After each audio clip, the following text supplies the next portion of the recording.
So hello everyone, I welcome you all to UIS. आज की series में हम कुछ ऐसे टॉपिक्स डिस्कस करेंगे जिसमें प्रश्न आते रहते हैं। कभी कभी अगर आप देखोगे तो डायरेक्ट जो रिपोर्ट्स और इंडेसेस हैं उनमें प्रश्न रहते हैं। तो इस वीडियो में जो भी इंपॉर्टेंट रिपोर्ट्स एंड इंडेसेस है उसको डिस्कस करते हैं। अब इसमें देखो, रैंकिंग तो इतनी सारी याद नहीं रहेंगी। जिस भी साल आप तैयारी कर रहे हो और एग्ज़ाम देने का सोच रहे हो तो उसमें वो इंडेसेस आपको देखना पड़ता है, लेकिन रैंकिंग याद नहीं रहती हैं। तो देखो, एक एक करके देखते हैं। पहला देखो, ग्लोबल जेंडर गैप इंडेक्स। ये वर्ल्ड इकोनॉमिक फोरम के द्वारा आपका रिलीज़ किया जाता है। तो कौन रिलीज़ करता है ये याद रखना है। इसमें क्या क्या चीज़ें मेज़र की जाती है: economic participation, educational attainment, health और पॉलिटिकल एम्पावरमेंट। तो ये फैक्ट्स याद रखने हैं, क्या क्या चीज़ें मेज़र की जाती हैं। नेक्स्ट देखो, ग्लोबल कॉम्पिटिटिवनेस इंडेक्स। पहली बार लॉन्च 1979 के अंदर किया गया था। कौन कंपाइल करके रिलीज़ करता? वर्ल्ड इकोनॉमिक फोरम के द्वारा है। और इंडिया की जो रैंकिंग याद नहीं रखनी है, क्योंकि ये रैंकिंग चेंज होती है हर साल के उसमें। एक फैक्ट आपको याद रखना है कि इसमें जो डिफरेंट डिफरेंट कैटेगरीज हैं, जैसे इसमें ग्लोबल कॉम्पिटिटिवनेस इंडेक्स है कि आपका एनवायरनमेंट देश के अंदर किस तरीके से है, जिसके माध्यम से ज़्यादा से ज़्यादा जो है अट्रैक्ट हो। तो पहली कैटेगरी है इनेबलिंग एनवायरनमेंट। इसमें जैसे इंफ्रास्ट्रक्चर आपके देश में कैसा है, इंस्टीट्यूशन कैसा है, तो इनेबलिंग एनवायरनमेंट एक कैटेगरी हो गई। दूसरी कैटेगरी ह्यूमन कैपिटल है, स्किल है, जैसे जो ह्यूमन स्किल्स है, हेल्थ आस्पेक्ट है, लेवल ऑफ स्किल कितनी है, फिर मार्केट किस तरीके से, लेबर है, फाइनेंशियल ओवरऑल मार्केट साइज किस तरीके से, इनोवेशन इकोसिस्टम कैसा है आपका, मतलब इनोवेशन करने के लिए कैसी कैपेसिटी कैपेबिलिटी है। फिर आपका ईज़ ऑफ डूइंग बिजनेस है। तो ईज़ ऑफ डूइंग बिजनेस जो रिपोर्ट है वो आपकी किसके द्वारा रिलीज़ होती है, तो आपको याद रखना है। बेसिकली ये रिलीज़ होती है वर्ल्ड बैंक के द्वारा। तो ease of doing business report आपकी वर्ल्ड बैंक के द्वारा रिलीज़ होती है। इसमें कई इंडिकेटर हैं, जैसे construction permit, getting electricity, registering property, getting credit, protecting minority investors, ये सारी चीज़ें आपकी हैं। Trading across borders, enforcing contract, ये सब चीज़ें आपके डिफरेंट इंडिकेटर्स हैं जो कि कंसिडर किए जाते हैं। मतलब आपके यहाँ पे किस तरीके का एनवायरनमेंट है जिससे आसानी से बिजनेस किया जा सके। सो फिर आपका वर्ल्ड डेवलपमेंट रिपोर्ट, ये वर्ल्ड बैंक के द्वारा आपका रिलीज़ किया जाता है। तो देखो, जनरली अगर आप प्रश्न, एक दो प्रश्न आ जाते हैं कई बार कि ये है ये रिपोर्ट किसके द्वारा रिलीज़ होती है, इस टाइप से प्रश्न आ जाते हैं। फिर है आपका ह्यूमन कैपिटल इंडेक्स। ये ह्यूमन कैपिटल इंडेक्स भी वर्ल्ड बैंक के द्वारा, ये याद रखना। अब इंडिया की रैंकिंग कितनी है इतना याद नहीं रहेगा, बहुत मुश्किल है याद कर पाना। अब इसमें तीन कंपोनेंट है: सर्वाइवल कितना कैसा है, quality, expected year of quality, school, health, environment, ये सब कंपोनेंट इसमें हैं जिसके माध्यम से जो रैंकिंग आपकी होती है। So human capital index basically world bank के द्वारा रिलीज होता है। फिर आप देखो, ग्लोबल सोशल मोबिलिटी इंडेक्स, ये वर्ल्ड इकोनॉमिक फोरम के द्वारा होता है। इसमें कई डायमेंशंस हैं, 10 पिलर्स हैं, जिसमें जैसे health, education, technology, work, protections, institutions, ये सारे एरियाज़ हैं।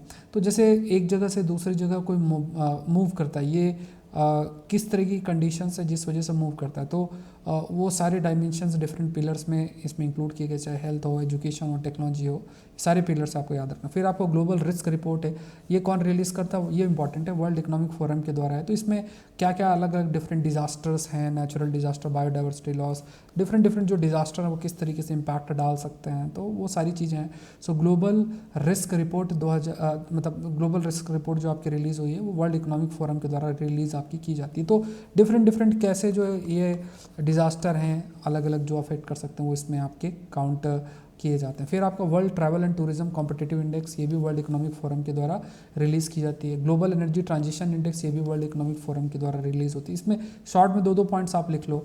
एनवायरनमेंट परफॉर्मेंस इंडेक्स है, ये येल यूनिवर्सिटी के द्वारा रिलीज़ की जाती है। अब इसमें भी बहुत सारी चीज़ें हैं, जैसे वेस्ट मैनेजमेंट, कार्बन डाइऑक्साइड का एमिशन कैसे है, लैंड कवर जो लैंड यूजेस उसमें कैसे चेंजेस हैं, ये सब चीज़ें हैं। इंक्लूसिव डेवलपमेंट इंडेक्स आपकी वर्ल्ड इकोनॉमिक फोरम के द्वारा ये भी रिलीज़ की जाती है।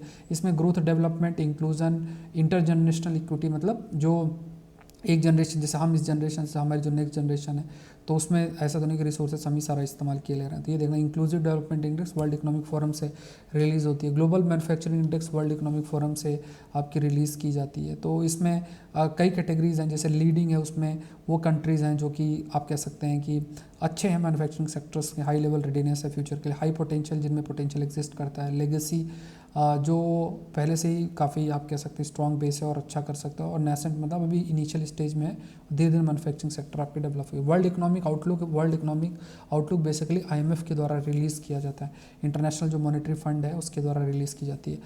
ग्लोबल फाइनेंशियल स्टेबिलिटी जो रिपोर्ट है वो आपकी आईएमएफ के द्वारा ही जो है वो रिलीज़ की जाती है। और बेसिकली जो ग्लोबल फाइनेंशियल मार्केट और इमर्जिंग मार्केट फाइनेंसिंग, मतलब आप ये ध्यान में रखना है कि जो global financial stability report IMF के द्वारा रिलीज़ होती है, फाइनेंशियल एस्पेक्ट में डिफरेंट चीज़ें इसमें ध्यान रखना है। 2 बार रिलीज़ होती है साल में, अप्रैल और अक्टूबर में। सोशल इंस्टीट्यूशन और जेंडर इंडेक्स, ये सोशल इंस्टीट्यूशन एंड जेंडर जो इंडेक्स की अगर हम बात करें तो ये OECD के द्वारा आपका इंट्रोड्यूस किया गया। इसमें बहुत सारी चीज़ें हैं, जैसे क्या क्या हैं, जैसे डिस्क्रिमिनेशन फैमिली में, तो ये सब चीज़ें इसमें देखी जाती हैं, child marriage, divorce and all, restricted physical integrity, restricted access to productive and financial resources, तो ये सारी चीज़ें बस आप याद रखो कि सोशल जो इंस्टीट्यूशन एंड जेंडर इंडेक्स है, तो ये डिफरेंट डायमेंशंस में, ये जैसे मान लो रिस्ट्रिक्टेड फिजिकल इंटीग्रिटी, इसमें वायलेंस अगेंस्ट वुमेन और ये सब देखा जाता है, डिस्क्रिमिनेशन इन द फैमिलीज में चाइल्ड मैरिज जैसी चीज़ें देखी जाती हैं, रिस्ट्रिक्टेड सिविल लिबर्टी में सिटीजन राइट्स एंड ऑल देखा जाता है। तो ऐसे अलग अलग डायमेंशंस हैं। ह्यूमन डेवलपमेंट इंडेक्स की अगर हम बात करें तो ये यूनाइटेड नेशन डेवलपमेंट प्रोग्राम के द्वारा रिलीज़ किया जाता है और इसमें कई मेजर इंडिकेटर जैसे लाइफ एक्सपेक्टेंसी है, एक्सपेक्टेड ईयर ऑफ स्कूलिंग है, mean of years of schooling, education, gross national income per capita है फॉर स्टैंडर्ड ऑफ लिविंग, ये सब चीज़ें जो हैं आपके इंडिकेटर्स इसमें हैं। इसमें मेनली अगर आप लाइफ एक्सपेक्टेंसी, एजुकेशन और पर कैपिटा इनकम ये आपका देखा जाता है। इसमें फिर ये भी याद रखना है कि जो ह्यूमन डेवलपमेंट रिपोर्ट ऑफिस है 5 इंडेक्सेस रहता है। एक तो ह्यूमन डेवलपमेंट इंडेक्स है, एक आपका एडजस्टेड ह्यूमन डेवलपमेंट इंडेक्स है, inequality adjusted human development index, एक जेंडर डेवलपमेंट इंडेक्स है, एक जेंडर इनइक्वालिटी इंडेक्स है, एक मल्टी डायमेंशनल पॉवर्टी इंडेक्स है।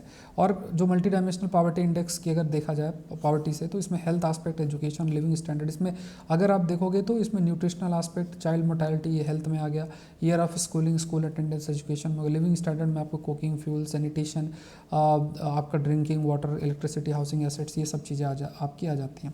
अनअकैडमी में आप मुझसे जुड़ सकते हैं, unacademy.com में जाना, UPSC CSE सेलेक्ट करना, कोड डालना SPLIVE, तो जैसे आप मुझसे करंट अफेयर्स के लिए जुड़ सकते हैं। इसके अलावा अनअकैडमी में कोई भी आप जब आप सब्सक्रिप्शन लेते हैं तो इसमें ये कोड यूज़ करना, दैट इज़ SPLIVE। तो आई होप ये सेशन आपके लिए हेल्पफुल रहा होगा। ये कुछ ऐसे इंडेक्सेस होते हैं जो पूछ लेते हैं तो हमें थोड़ा सा आइडिया होना चाहिए। Thank you everyone, thank you. Channel को आप लोग जरूर से सब्सक्राइब करें और सेशन को जरूर से लाइक करें। Thank you.